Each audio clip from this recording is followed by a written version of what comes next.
WDRA का तो हाँ, आप लोग को भेज दिए, उसका क्लास रिकॉर्डिंग भी जा थोड़ा देर में चला जाएगा।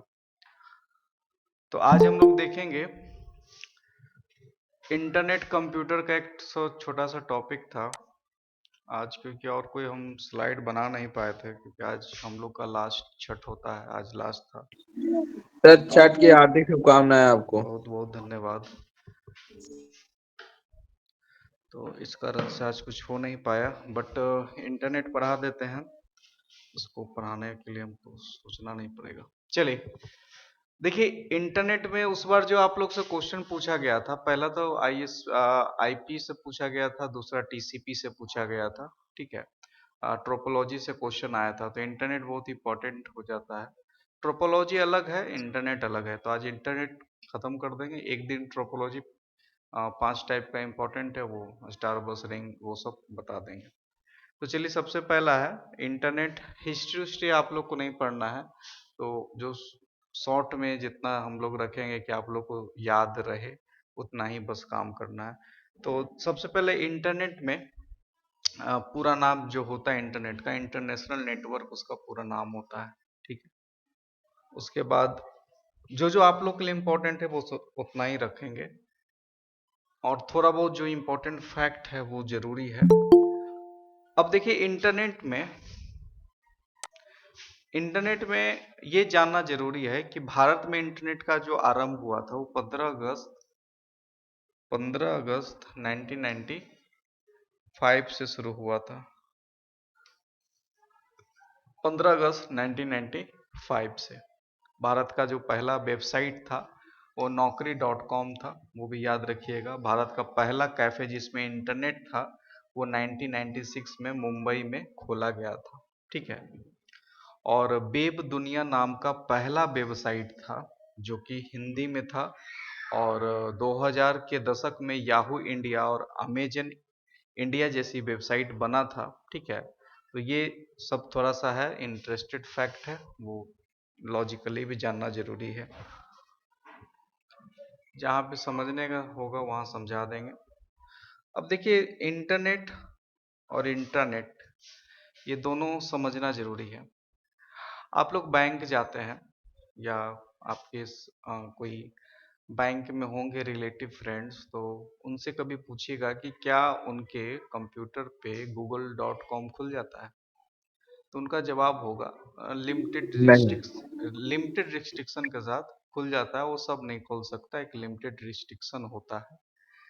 कहने का मतलब है कि जो बैंक का सर्वर यूज होता है, जो बैंक में इंटरनेट यूज होता है, सिर्फ बैंक का बात नहीं, रेलवे में हो, बड़े बड़े ऑर्गेनाइजेशन में हो, सब लोग इंट्रानेट यूज करते हैं। दोनों में डिफरेंस भी बताएंगे। सबसे पहले इंट्रानेट समझते हैं। होता क्या है कि आप एक अकाउंट खुलाते हैं।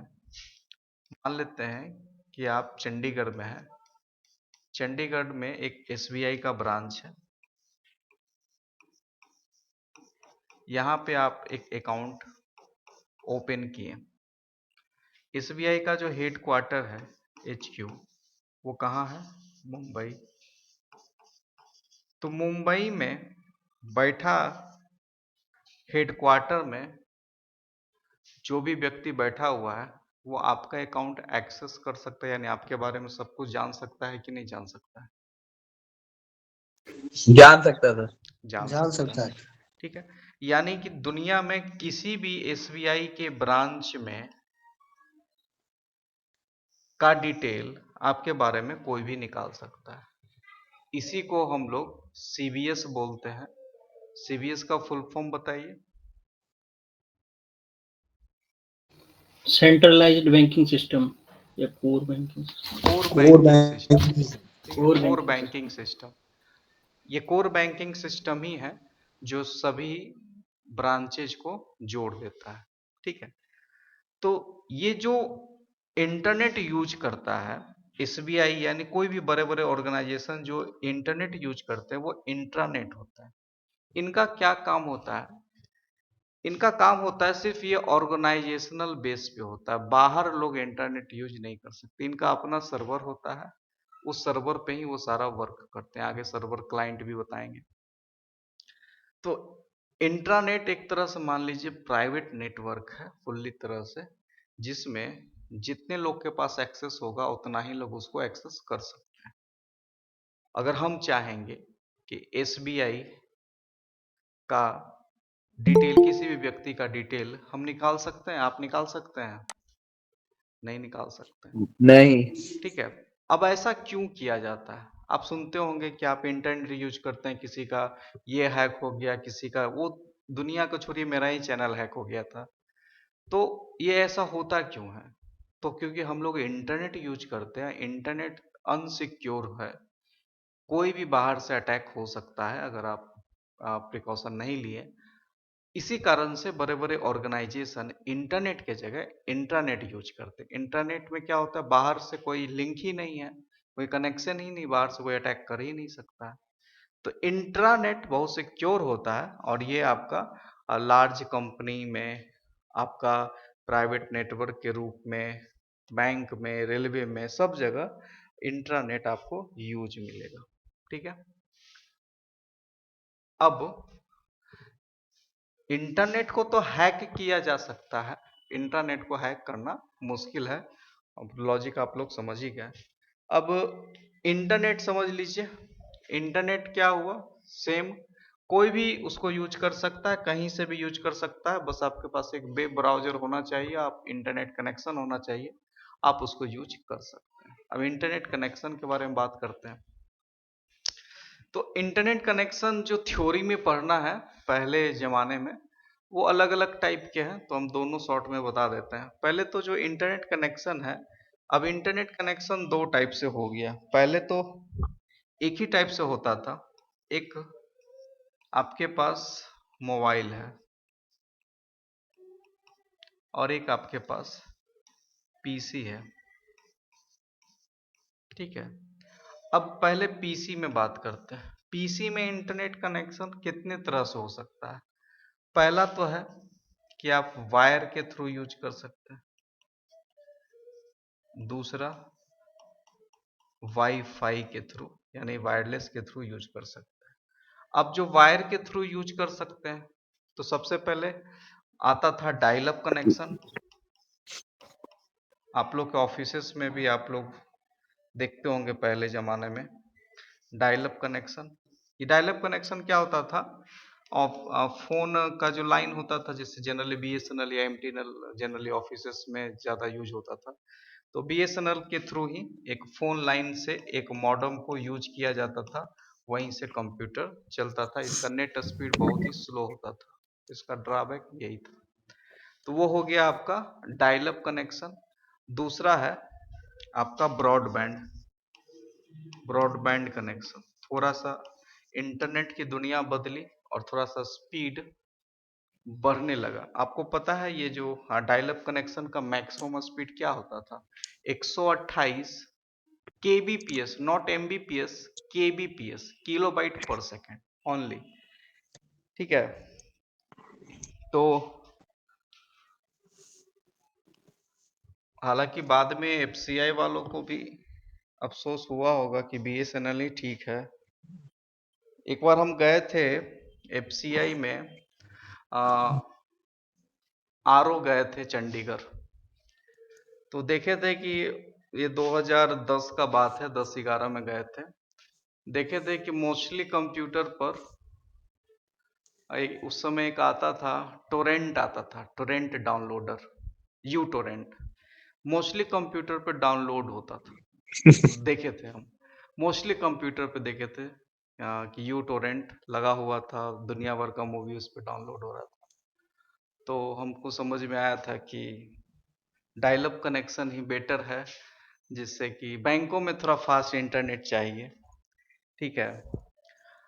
तो डायल अप कनेक्शन समझ गए। ये आपका वायर कनेक्शन में, यहाँ पे आप जब कनेक्शन ऑप्शन में, अभी भी आपको किसी भी ऑपरेटिंग सिस्टम में आपको ये ऑप्शन मिल जाएगा, डायल अप कनेक्शन। ठीक है, सेटअप है डायल अप कनेक्शन। ये हो गया डायल अप कनेक्शन। दूसरा है आपका ब्रॉडबैंड कनेक्शन। ब्रॉडबैंड कनेक्शन में अलग अलग टाइप के होते हैं। इसमें क्या होता था, आप यूज करते हैं हाई स्पीड इंटरनेट। हालांकि इस समय भी हाई स्पीड नहीं होता था, इस समय बस केबीपीएस के बाद एमबीपीएस शुरू हो गया था, मेगाबाइट पर सेकंड। ठीक है, उस समय भी उतना ज्यादा, लेकिन जब से इसमें क्या होता था कि एक फोन लाइन के थ्रू, टेलीफोन नेटवर्क के थ्रू एक वायर आता था, इस तरह से आपका एक डिवाइस होता था, इसको मॉडेम उस समय के हिसाब से मॉड्यूलेटर डीमॉड्यूलेटर ही बोला जाता था, उसको डीएसएल डिजिटल सब्सक्राइबर लाइन बोलते थे हम लोग। थोड़ा सा डायल अप से इसका स्पीड बढ़ गया था। लेकिन चेंज कहाँ से आया था? चेंज आया था जब हम लोग मॉडेम यूज करना शुरू किए थे। एक समय था, आप लोग भी देखे होंगे कि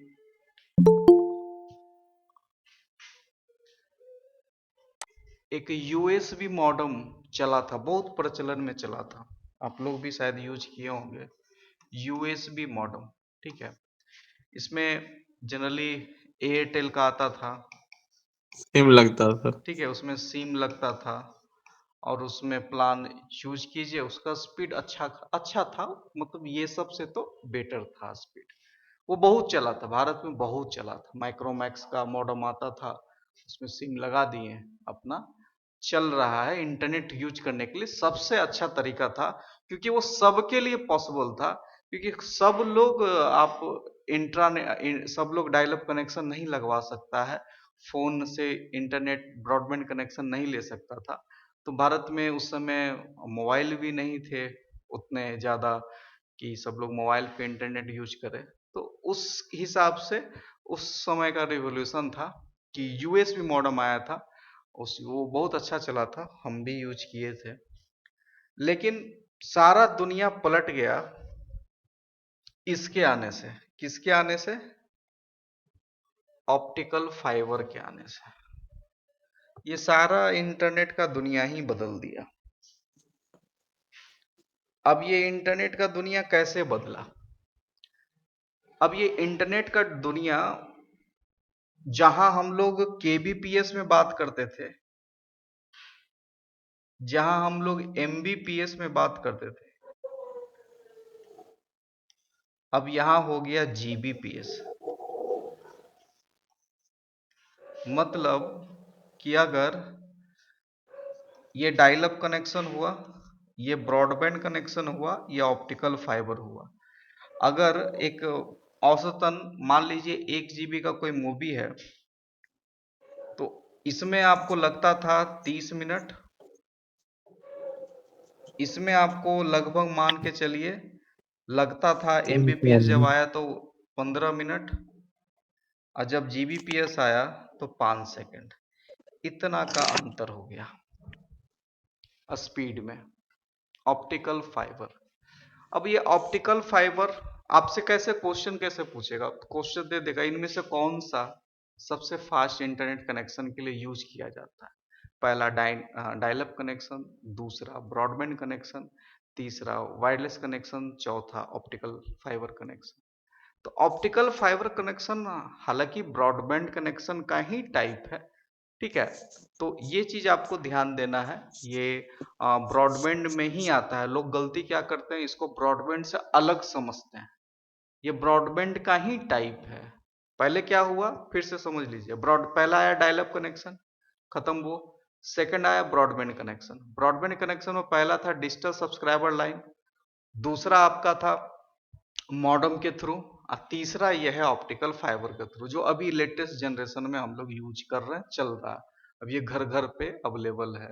लोग 600 रुपया का महीना, 500 रुपया महीना के साथ ऑप्टिकल फाइबर के साथ अनलिमिटेड नेट का मजा उठा रहे हैं, वो भी हाई स्पीड इंटरनेट पे। ठीक है, और ये ऑप्टिकल फाइबर में क्या होता है कि ये इसमें ना जो स्पीड होता है, वो लाइट लाइट का जो स्पीड होता है उसका उसके हिसाब से चलता है। बहुत प्लास्टिक का एक पतला तार होता है, ये दिख रहे होंगे आपका, ये ब्लू वाला एकदम बहुत ही पतला, मतलब आपके बाल जितने, उसी के थ्रू आपका स्पीड का वो आता है इंटरनेट का। अब थोड़ा सा प्रोटोकॉल से क्वेश्चन आता है, फुल फॉर्म में ही जल्दी आएगा, तो फुल फॉर्म में आप लोग को तो हम पीडीएफ दे दिए फुल फॉर्म वाला। तो पहले तो टीसीपी हम लोग जान लेंगे, ट्रांसमिशन कंट्रोल प्रोटोकॉल। इसका बस यही काम होता है, कंप्यूटर, मोबाइल या अन्य डिवाइस की मदद से इंटरनेट पर कोई डाटा अपलोड या डाउनलोड करना। कोई भी डेटा अपलोड डाउनलोड करना है तो टीसीपी यूज होगा। देखिए दो चीज है, समझिएगा। आप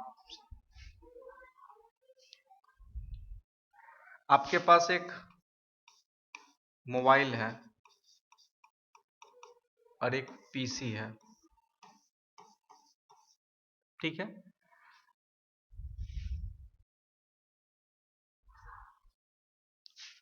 अब यहां पे क्या है, मोबाइल में आप किसी को मेल भेज रहे हैं, किसी को मेल भेज रहे हैं, जिसमें मेल आप टाइप कर रहे हैं। जी मान लीजिए एग्जांपल, जीमेल के थ्रू ही किसी को मेल आप भेज रहे हैं, फोटो भेज रहे हैं, वीडियो भेज रहे हैं, चैट कर रहे हैं, ठीक है।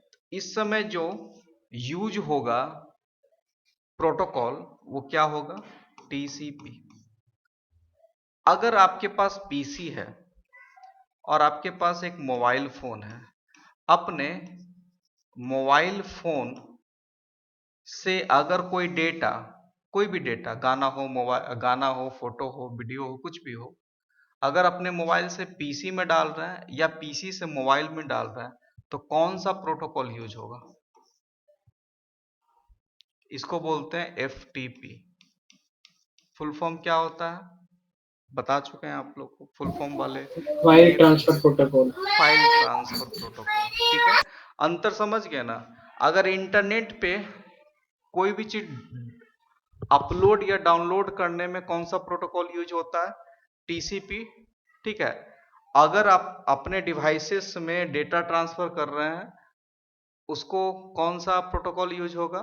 File transfer protocol. अच्छा एक चीज बताइएगा, ये भी क्वेश्चन इंपॉर्टेंट है। आप अपना, ये आपका पीसी है, अपने पीसी से अपने मोबाइल में कोई भी डेटा डाउनलोड कर रहे हैं, कोई भी डेटा आ रहा है, इस प्रोसेस को क्या बोला जाएगा?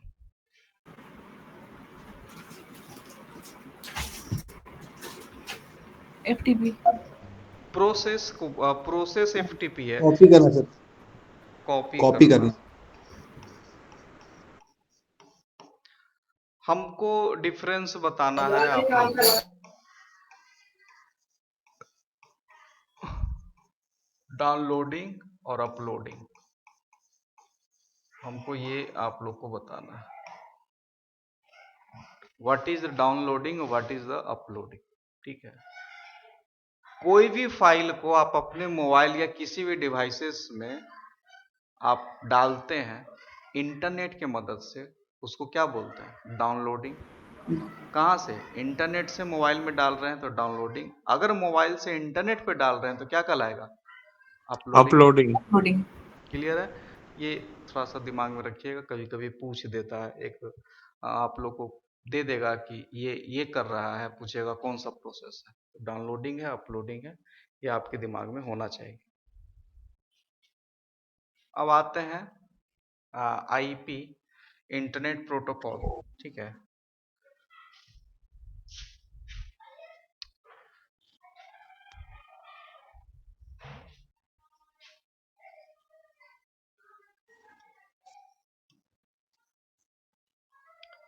आईएसपी का फुल फॉर्म आप लोग को पता है?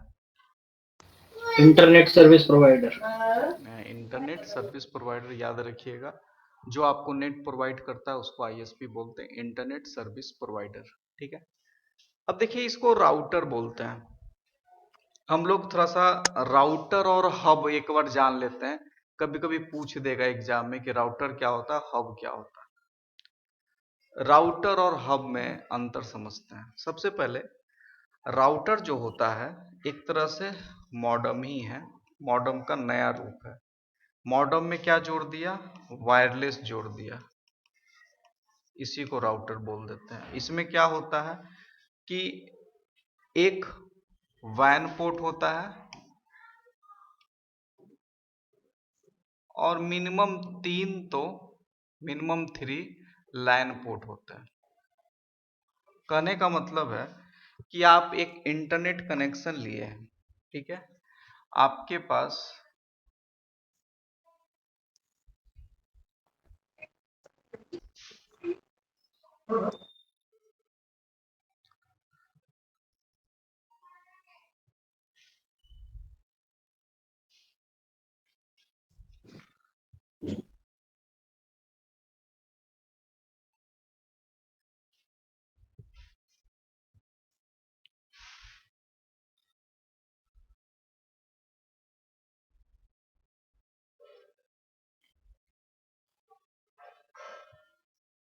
जस्ट सेकंड,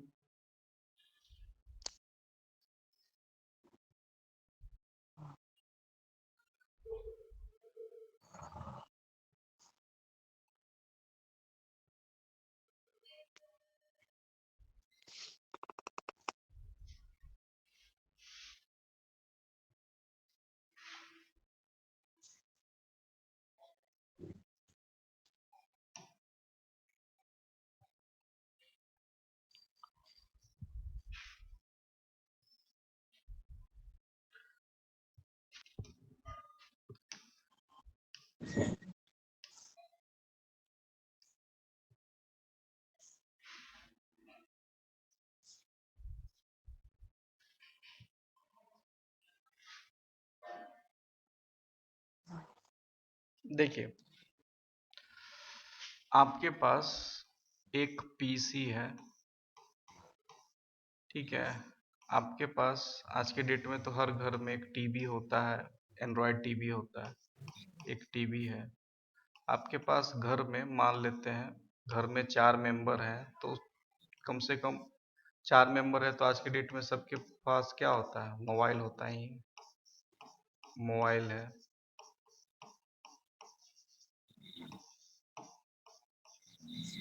और जनरली आज के डेट में हर घर में एक सीसीटीवी कैमरा है, जो कि आप अपने मोबाइल से भी ऑनलाइन के थ्रू देख सकते हैं। तो एक पोर्ट यहाँ जरूरत है। कहने का मतलब है कि आप एक ऑप्टिकल फाइबर कनेक्शन आया आपके पास में, यहाँ पे राउटर में आ गया, ठीक है। अब इस राउटर के थ्रू आपको सबको इंटरनेट देना है। तो राउटर का काम यही होता है, इंटरनेट सबको दे देना, लेकिन वो लिमिटेड होता है। ऐसा राउटर नहीं आता है कि 10 ठो उसमें पोर्ट हो, मैक्सिमम 3 या 4 पोर्ट वाले राउटर जनरली मिलते हैं, कस्टमाइजेशन अलग चीज होता है। तब इस राउटर में मान लेते हैं कि टोटल 3 पोर्ट है, ठीक है। ये 3 पोर्ट को ही डिवाइड कर सकता, दे सकता है इंटरनेट लाइन के थ्रू। पहला तो पीसी में चला जाएगा, दूसरा टीवी में चला जाएगा, तीसरा सीसीटीवी में चला जाएगा। और क्योंकि ये वायरलेस राउटर है तो वायरलेस ऑटोमेटिकली किसके पास आ जाएगा, सारा फोन को कनेक्ट कर लेगा। समझ में आ गया राउटर का यूज सबको?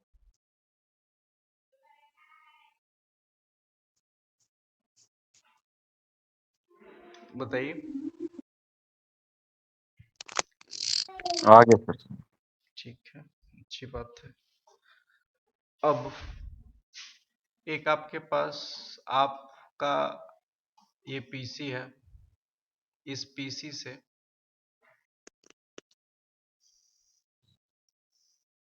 एक और पीसी निकला, एक और पीसी निकला, इस पीसी से एक और पीसी निकला, एक और पीसी निकला, एक और पीसी निकला, एक और पीसी निकला, फिर पीसी से निकला। मतलब एक ऑनलाइन सेंटर है, एग्जाम सेंटर है, जहाँ पे नेट का जरूरत है, ठीक है। 50 सिस्टम है, 100 सिस्टम है, 1000 सिस्टम। अब यहाँ पे क्या केस बनेगा, आप इंटरनेट आएगा राउटर में ही आएगा, जब भी इंटरनेट आएगा राउटर में ही है। अब इस राउटर में आएगा, अब राउटर से एक कहाँ जाएगा, पीसी में, ठीक है। अब सब इंडिपेंडेंट है, सब अलग अलग पीसी हैं, सब इसमें जुड़ा हुआ नहीं है, अलग अलग पीसी, सब पीसी में नेट चाहिए। तो क्या होगा केस, या तो सब पीसी में वायरलेस वायरलेस होगा तो सारे पीसी में ऑटोमेटिकली या वायरलेस के थ्रू कर लेंगे। अगर वायरलेस नहीं है सारा पीसी तो उस केस में आपको हर पीसी में एक वायर चाहिए ना इंटरनेट का। तो उस केस में क्या होता है, एक हब आता है। क्या आता है, हब। उसको हब बोलते हैं। हब का क्या काम होता है? हब का एक पोर्ट, माइक ऑफ कर लीजिएगा, हब में एक नेट का वायर, हब में यहाँ पे लगा दीजिए मेन वायर जो राउटर से आएगा, यहाँ पे लगा दीजिए। हब का काम होता है, जो भी मिनिमम हब आता है, 8 पिन आता है, 16 पिन आता है, 32 पिन आता है, 64 पिन आता है। तो क्या होता है कि एक हब है, इसमें पिन का जो संख्या होता है 8 होता है, 16 होता है, 32 होता है, 64 होता है, उतना पिन वाले हब आते हैं। तो क्या होगा कि सारा जो इंटरनेट हब में आ जाएगा और हब के थ्रू सब में चला जाएगा। सारा 64 पिन का ले लेंगे और सारा में इंटरनेट आ जाएगा, हब के थ्रू कनेक्ट हो जाएगा। तो हब का क्या काम हुआ कि हब का काम, अगर बहुत ज़्यादा डिवाइसेस आपके पास हैं तो हब उसको सेंट्रलाइज, उसको अलग अलग बांट देता है। उसमें बस यही क्षमता होता है उसमें, जो पिंस होते हैं RJ45 के, वो बहुत सारे होते हैं, आप आराम से उसको इजीली डाल सकते हैं। घर में एक दो कनेक्शन का जरूरत है तो राउटर ले लेंगे। आपको 50-100 कंप्यूटर में इंटरनेट लाइन चाहिए तो फिर आपको हब का यूज करना पड़ेगा। क्लियर है सबको?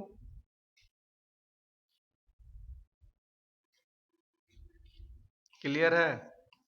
आवाज नहीं आ रहा, जैसे मैथ रीजनिंग में आवाज आता था, जी इसमें सर, क्लियर। Yes sir. अब देखिए इसमें कुछ समझाने वाला तो है नहीं। रिपीटर, एक शब्द है रिपीटर, हालांकि जरूरत नहीं है लेकिन दोनों से लिंक है तो बता ही देते हैं। एक चीज बताइए, आप लोग एक चीज देखे होंगे, एक जमाने में, अभी भी हो सकता है, बहुत लोग डिश टीवी वायर वाला, अभी तो सब लोग टाटा स्काई सब लगाते हैं, इसके पहले वायर वाला डिश टीवी बहुत चलता था। तो क्या होता था, आप देखे होंगे कभी कि बहुत लंबा लंबा, बहुत दूर दूर से आता था। तो बीच बीच में आप देखते होंगे कि एक आया, फिर एक डिवाइस लगाया, फिर आया, फिर एक डिवाइस लगाया, फिर आया, फिर एक डिवाइस लगाया, फिर आया। ऐसा देखे हैं आप लोग? Yes sir. होता क्या था जी देखेंगे। कि क्योंकि आपको पता है कि लेंथ ज्यादा होने से जो ट्रांसमिशन होता है उसका जो क्षमता होता है वो घट जाता है। ठीक है, तो वहां से कनेक्शन आता था, मान लीजिए 100 MBPS आता था, और 5 किलोमीटर बाद जो कनेक्शन वहां पहुंचा 5 MBPS। उस स्थिति में स्पीड क्या होगा, जितना ज्यादा कनेक्शन बढ़ेगा स्लो होगा। तो क्या उसके लिए क्या यूज होता था? रिपीटर। जहां जहां आर लग गया यानी रिपीटर लग गया। रिपीटर का काम क्या है? इनपुट जितना ले रहा है, इनपुट 100 MBPS ले रहा है, तो आउटपुट भी कितना देगा? 100 MBPS। इसका बस यही काम है, जितना इनपुट लेगा उतना ही ज्यादा, उतना ही आउटपुट देगा। जैसे आप लोग देखे होंगे स्टेपलाइजर, जैसे समझ लीजिए स्टेपलाइजर में क्या होता है, इनपुट कितना भी कम ले, आउटपुट 220 ही देना है, काम उसका यही ना होता है। तो इसमें क्या है, बस वही है, इसमें बढ़ाता नहीं है, रिपीटर क्षमता को नहीं बढ़ाता है, जो आप स्पीड उसको प्रोवाइड कर रहे हो वो स्पीड को कंटिन्यू रखेगा, कमने नहीं देगा, उसका जो क्षमता है वो कमने नहीं देगा। ये क्लियर है? स्टेबलाइजर हो गया सर। स्टेपलाइजर में क्या होता है कि कम वोल्टेज स्टेपलाइजर घर में जो यूज होता है उसमें क्या होता है कि अगर घर का वोल्टेज कम हो जाए तो फिर भी वो आउटपुट को मेंटेन रखता है। स्टेपलाइजर और राउटर, इसमें अंतर बस इतना ही है कि इसमें आप जितना पावर दे रहे हो उतना ही पावर को बचा के रखे हुए हैं। स्टेपलाइजर में क्या होता है, 100 फिक्स है कि 220 उसको देना है। ठीक है, आउटपुट 220 देना है। इनपुट अगर 180 भी हो गया फिर भी उसको आउटपुट 220 ही देना है। 240 भी हो गया तो उसको 220 ही देना है। तो स्टेपलाइजर का यही काम होता है, उसको जितना इनपुट मिल रहा है उससे कोई मतलब नहीं, आउटपुट फिक्स है 220 उसको देना है, जिससे इलेक्ट्रॉनिक जो इम्प्लायंस है आपका खराब ना हो। ठीक है, और इसमें रिपीटर में है जितना पावर दे रहे हैं, 100 MBPS दीजिएगा तो आउटपुट भी 100 देगा, 10 दे रहे हैं तो 10 देगा। ऐसा थोड़ी है कि 10 दे रहे हैं तो 100 बना देगा, ऐसा नहीं है। 10 दे रहे हैं तो 10 ही देगा, लेकिन 10 देगा, ऐसा नहीं कि 9 नहीं कर देगा। इसमें बस वही होता है, क्षमता है इसको मेंटेन रखने का। यहाँ तक क्लियर है सबको?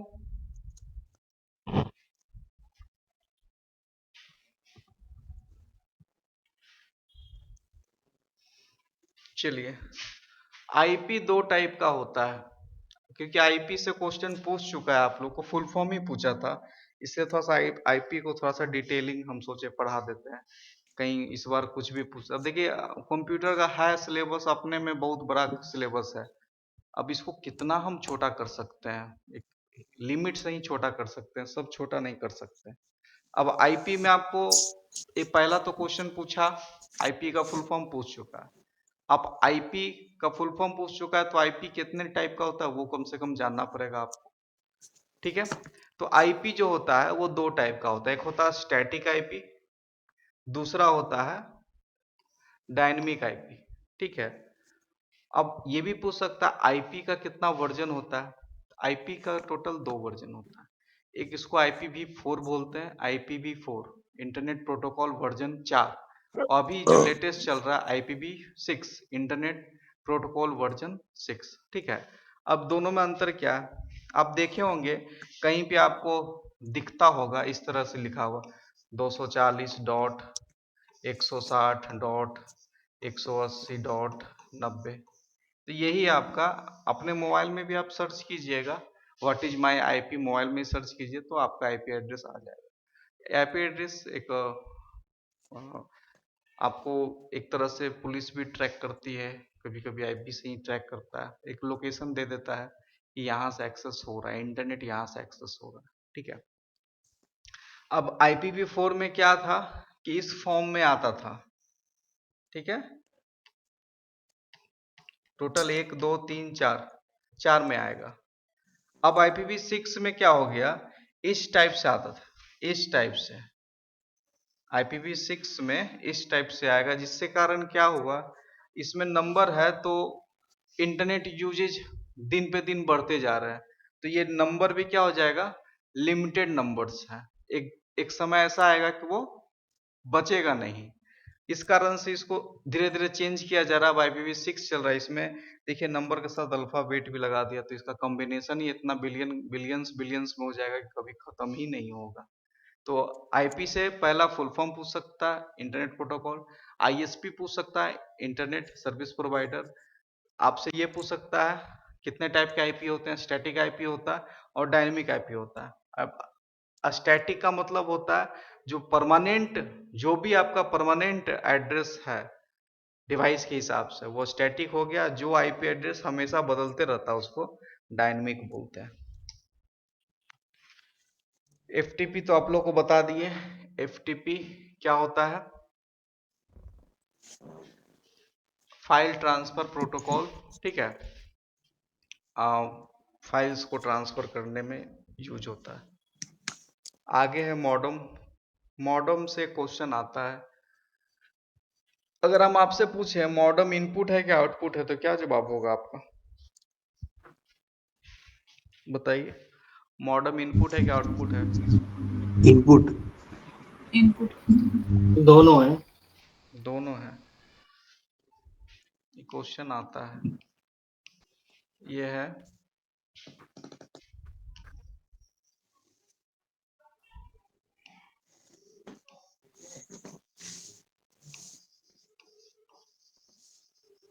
मॉडम का काम क्या होता है, एनालॉग सिग्नल लेता है और किस में चेंज करता है, डिजिटल में।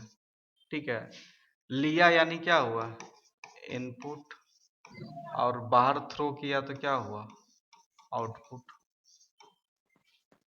यानी इनपुट आउटपुट दोनों है। और मॉडम का दूसरा नाम भी है, क्या है, मॉड्यूलेटर डीमॉड्यूलेटर। एमओ का मतलब हो गया मॉड्यूलेटर, डिजिटल सिग्नल को एनालॉग सिग्नल में बदलना, और डीमॉड्यूलेटर डीईएम का मतलब हुआ डीमॉड्यूलेटर, एनालॉग को डिजिटल बदलना।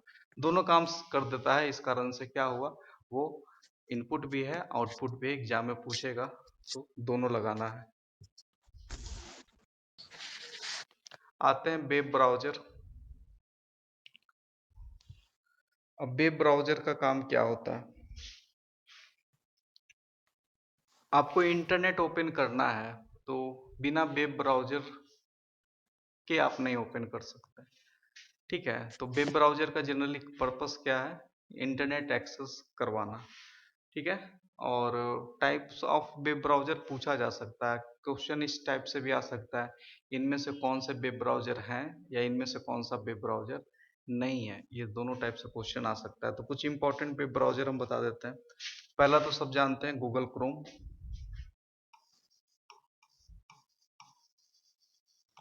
एक दूसरा हो गया मोजिला फायरफॉक्स, तीसरा सफारी, चौथा माइक्रोसॉफ्ट का है माइक्रोसॉफ्ट एज, और इसी का माइक्रोसॉफ्ट का होता है इंटरनेट एक्सप्लोरर।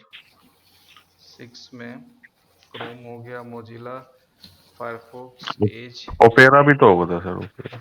ओपेरा भी होता है, ठीक है, ओपेरा। और ज़्यादा फेमस में यही सब आता है, और ये एक आप जिंग भी याद है, रखें। जिंग। क्या? जिंग, ZING। जनरल यूज नहीं होता है। चलिए अब आते हैं वेब पेज। वेब पेज और होम पेज ये दोनों समझना है आप लोग को। वेब पेज होता है वैसा डॉक्यूमेंट जो ब्राउजर में दिखाया जाता है, उसी को आप वेब पेज कहते हैं। अब जैसे आप कोई ब्राउजर में www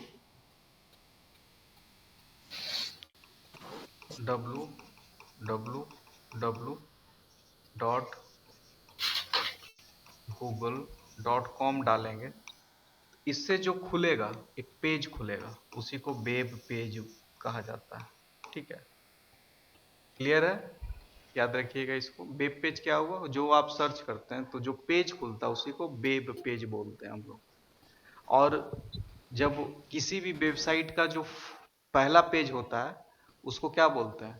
होम पेज। किसी भी पेज। वेबसाइट का पहला पेज क्या है? होम पेज होता है। अब यूआरएल फुल फॉर्म तो यूआरएल का एक बार बताइए। फिर से बोलिए, क्या बोले सर? क्या बोले, फिर से बोलिए। वो वेब पेज और क्या, होम पेज? वेब, हाँ, वेब पेज हुआ। आप कोई भी जैसे सर्च करते हैं, कुछ भी करते हैं, जो पेज खुल के आता है उसी को वेब पेज बोलते हैं। और किसी भी वेबसाइट का पहला जो पेज होता है, जैसे fci.gov.in डालेंगे तो जो खुल के आया ना, वो आपका होम पेज हो गया। अब fci.gov.in पे उसमें बहुत सारा मेनू होता है, उस मेनू में जाएंगे, रिक्रूटमेंट में जाएंगे या रिक्रूटमेंट में जाएंगे, तो रिक्रूटमेंट में गए तो वो होम पेज नहीं है। वापस जब आएंगे आप मेन पेज पे आएंगे, वो होम पेज हो जाएगा। यानी किसी भी आपका जो वेबसाइट है उसका जो फर्स्ट पेज होता है वो आपका हमेशा होम पेज होता है। यूआरएल होता है, ठीक है। आइए यूआरएल देखिए। यूआरएल क्या होता है? इसका फुल फॉर्म आप लोग को बताया था, यूनिफॉर्म क्या होता है बताइए? Resource uniform locator. Resource locator. Locator, ठीक है। अब ये क्या होता है? www.google.com, ये जो है ये क्या है? एक तरह से यूआरएल, URL। ठीक है।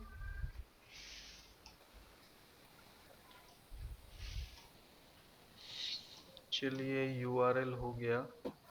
और इसमें एक चीज और था, हाँ, डोमेन नेम। एक होता है डोमेन नेम, डोमेन नेम। अच्छा, ये जो डॉट कॉम है, ये डॉट कॉम, इसी को क्या बोलता है? Domain name. किसी भी वेबसाइट में जो लास्ट में डॉट के बाद जो भी कॉम हो, बहुत जगह आप देखेंगे डॉट इन होगा, डॉट .co.in होता है। Dot in, dot com, dot E D U, dot US, dot ORG। O R G. इससे क्या पता चलता है? डॉट इन का मतलब होता है ये इंडियन वेबसाइट है। डॉट कॉम मतलब किसी कंपनी का वेबसाइट है। डॉट ईडू मतलब कोई भी शिक्षा क्षेत्र से कोई एडुकेशन। एजुकेशनल वेबसाइट है। यूएस मतलब कोई अमेरिकन वेबसाइट है। डॉट ऑर्ग मतलब ऑर्गेनाइजेशनल वेबसाइट है। ऑर्गेनाइजेशन। तो आप डोमेन नेम से पहचान सकते हैं कि वो वेबसाइट कैसा है, ठीक है। इसी को कहते हैं डोमेन नेम। तो ये www डॉट, ये क्या है, इसको क्या बोलते हैं? World wide world web. Wide web. World wide web, ठीक है, और HTTP और HTTPS दोनों का फुल फॉर्म बताइए। Hypertext transfer protocol. वो सिक्योर वो सिक्योर हो जाएगा। ठीक है, बस यही है आपका इंटरनेट। आपका बस इसमें एक आप लोग को एक दिन लेयर पढ़ा देंगे, उससे क्वेश्चन पूछा था, तो बस हो जाएगा खत्म आपका इंटरनेट। अब एक दिन MS ऑफिस पढ़ाना है, बस बाकी कुछ कुछ छोटा छोटा टर्म है वो करा देंगे बीच में। सर टेस्ट कब होगा ना? टेस्ट देखिए, अभी भी मेरा आंख बंद ही हो रहा है, आज हिम्मत नहीं था, फिर भी कोशिश किए पढ़ाने का। टेस्ट लगभग बना हुआ है, 10-15 क्वेश्चन और उसमें डालना है, तो कल उम्मीद है डाल के कल ही टेस्ट होगा। कल 12 बजे तक कोशिश करेंगे कि हम आप लोग को लिंक भेज दें, और अगले दिन 12 बजे तक का टाइम देंगे, 24 घंटा पूरे टाइम देंगे।